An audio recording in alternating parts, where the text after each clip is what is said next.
नमस्कार विद्यार्थी मित्रांनो, मी आता येणार इयत्ता 9वीमध्ये तुमचे सहर्ष स्वागत. आज आपण इयत्ता 9वी विषय science and technology part 1 chapter 1 study to chapter 1 laws of motion. In chapter 1 next point motion, distance and displacement, acceleration, Newton's law of motion and related equation. Motion means गती, distance and displacement अंतर आणि विस्थापन, acceleration त्वरण, Newton's law of motion and related equation न्यूटनचे गतिविषयक नियम व समीकरणे. Motion of an object, motion of an object वस्तूची गती. In which of the following examples can you sense motion? How will you explain presence and absence of motion? For example, next, first is the flight of a bird. Second, a stationary train. Third, leaves flying through air. A stone laying on a hill. First, the flight of a bird, पक्ष्यांचे उडणे. Second, a stationary train, थांबलेली railway गाडी. Third, leaves flying through air, हवेतून उडणारा पालापाचोळा. Fourth, a stone laying on a hill, डोंगरावरती स्थिर असलेला दगड. Following examples sense motions is first and third, the flight of a bird, and third is leaves flying through air. We see the motion of several objects every day. Sometimes we cannot see the motion of an object directly, as in the case of a bridge. Can you list other examples of motion besides those given here? दैनंदिन जीवनात आपण विविध वस्तूंची गती पाहतो. काही वेळा वस्तूंची गती आपण प्रत्यक्ष पाहू शकत नाही. For example, in the case of bridge, वाहणारा वारा.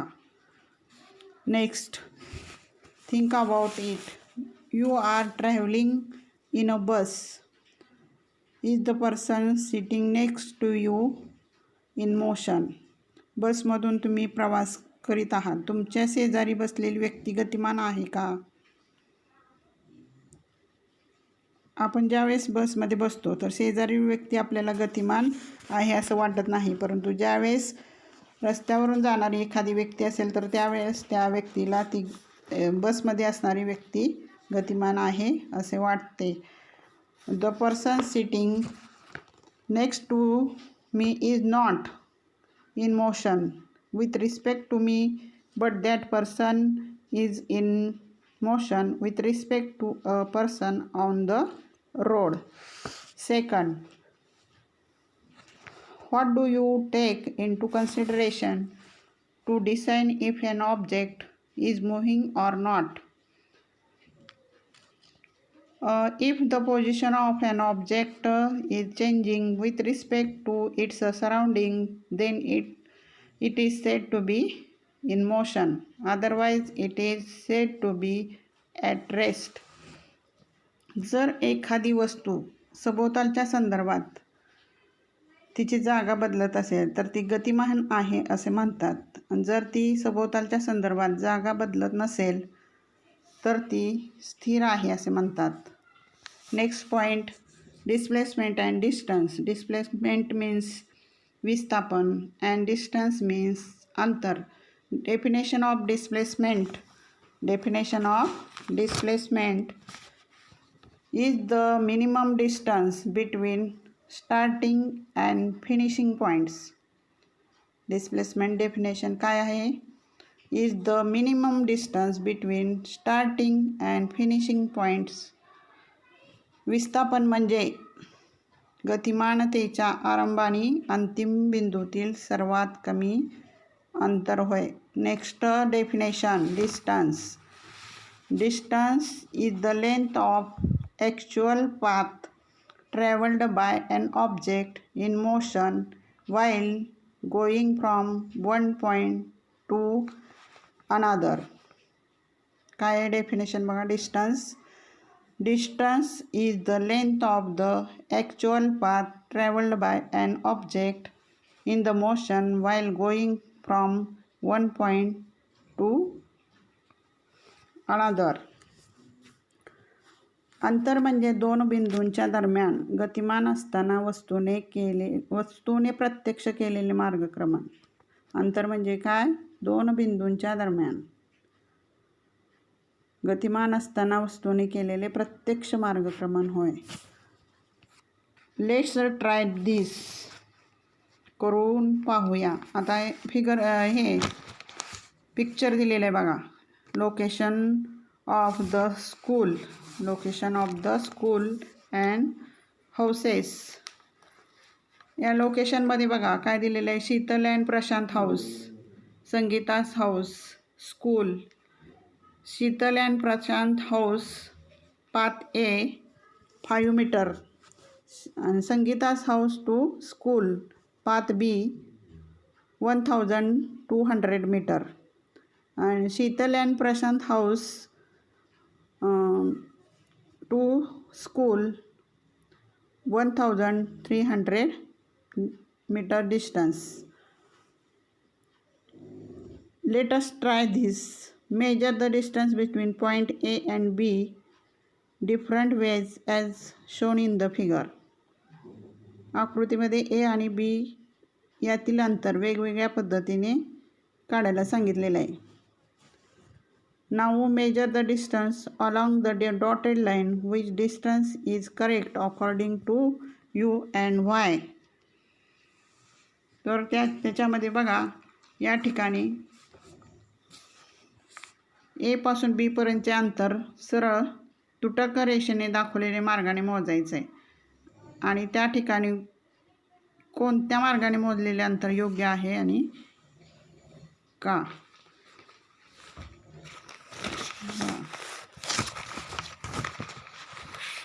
ते तुम्ही घेऊन काढायचं आहे. आता think about it. Sheetal first went to her friend Sangeeta's house on her way to school. Prashant went straight from home to school. Both are walking with the same speed. Who will take less time to reach the school and why? In the above example, is there a difference between the actual distance and distance traveled? What is this? What is it? आता शीतल शाळेत जाताना तिच्या संगीता नावाच्या मैत्रिणीच्या घरी जाते आणि नंतर मग ती शाळेला गेलेली आहे. हे पिक्चरमध्ये दाखवलेलं आहे. सेकंड काय दिलेलं आहे. प्रशांत घरातून सरळ रेषेत शाळेत गेलेला आहे. आणि दोघे जर एकाच चालीने जात असतील तर शाळेत कमी वेळेत कोण पोहोचेल का. वरील उदाहरणामध्ये प्रत्यक्ष चालावे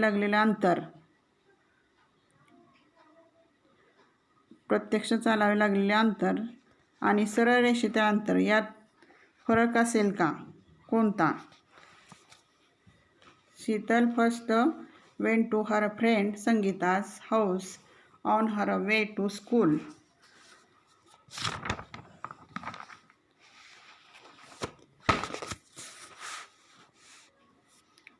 Prashant will take less time to reach the school. Prashant will take less time to reach the school. प्रशांतला लागलेला वेळ कसा आहे. कमी. The distance traveled by Sheetal is equal to 5 meter plus 1200 meter is equal to 1700 meter. Thus distance traveled by Prashant is equal to 1300 meter. The difference 1700 meter minus 1300 meter is equal to 400 meter. Prashant and Sheetal walk the same speed. Prashant and Sheetal walk with the same speed, and the distance traveled by Prashant is less than that traveled by Sheetal. Prashant will take less time to reach the school.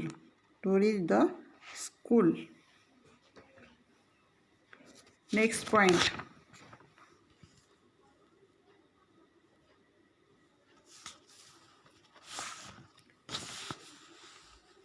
Distance is the length of the actual path traveled by an object in motion while going from one point to another, whereas displacement is the minimum distance between the starting and finishing points. Use your brain power.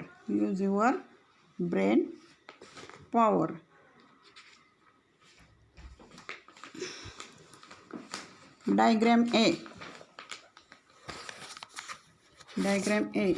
Every morning, Swarali walks round the edge of a circular field having a radius of 100 meter, as shown in the figure 1.2. If she starts from the point A, takes one round, how much distance has the walked, and what is her displacement? आता डायग्रॅममध्ये दाखवल्याप्रमाणे बघा, स्वराली दररोज पहाटे 100 metre त्रिज्या असलेल्या वर्तुळाकार मैदानाच्या कडेने फेऱ्या मारते. पॉईंट ए पासून चालण्यास सुरुवात करून एक फेरी पूर्ण केल्यास तिचे कापलेले अंतर व विस्थापन किती? बघा, स्वराली ए पॉईंटपासून काय करते, चालण्यास सुरुवात करून एक पूर्ण फेरी झाल्यानंतर ती पॉईंट ए पर्यंत काय ते परत त्याच ठिकाणी येते. म्हणजे तिने कापलेलं अंतर किती? आता या ठिकाणी बघा, सर्कल दाखवलेलं आहे आणि या सर्कलमध्ये स्वरालीने काय केलेले, फेऱ्या मारलेल्या आहेत. तर या ठिकाणी बघा, the distance covered by Swarali in one round. The distance covered by Swarali in one round is equal to circumference of the circle. Circumference means परिघ, म्हणजे त्या वर्तुळाचा आपल्याला परिघ काढावा लागेल. आता सर्कम्फरन्स काढण्याचं फॉर्म्युला बघा. सर्कम्फरन्स फॉर्म्युला,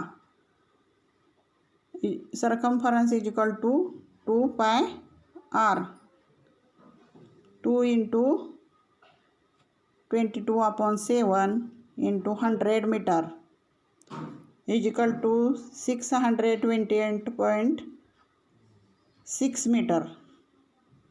डिस्टन्स किती आलं?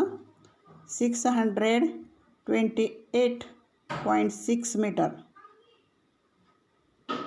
And her displacement is 0 meter. Even if the displacement of object is 0, the actual distance traveled by may not be 0. म्हणजे या ठिकाणी बघा, विस्थापन 0 असलं तरी तिने कापलेलं अंतर 0 नाही. Second B.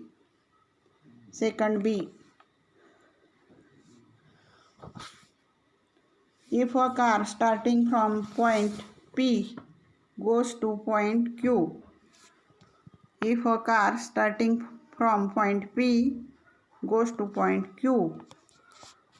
see figure 1.2b, and then returns to point P, how much distance has traveled and what is its displacement?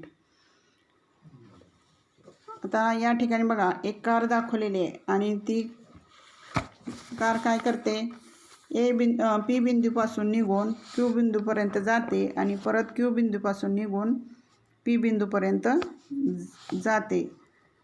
तर त्या कारणे तिचे कापलेले अंतर आणि तिचे झालेले विस्थापन किती? बघा, पीपासून क्यू अंतर किती आहे? 360 मीटर. 360 मीटर. आणि क्यूपासून पीपर्यंतचं अंतर किती आहे? 360 मीटर. टोटल डिस्टन्स किती झालं? 720 metres. 720 metres.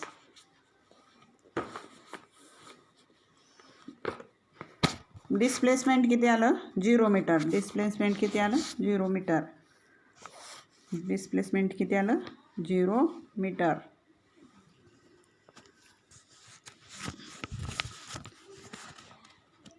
Homework. Definition, displacement, distance, and question. Let us try this in your notebook. Thank you.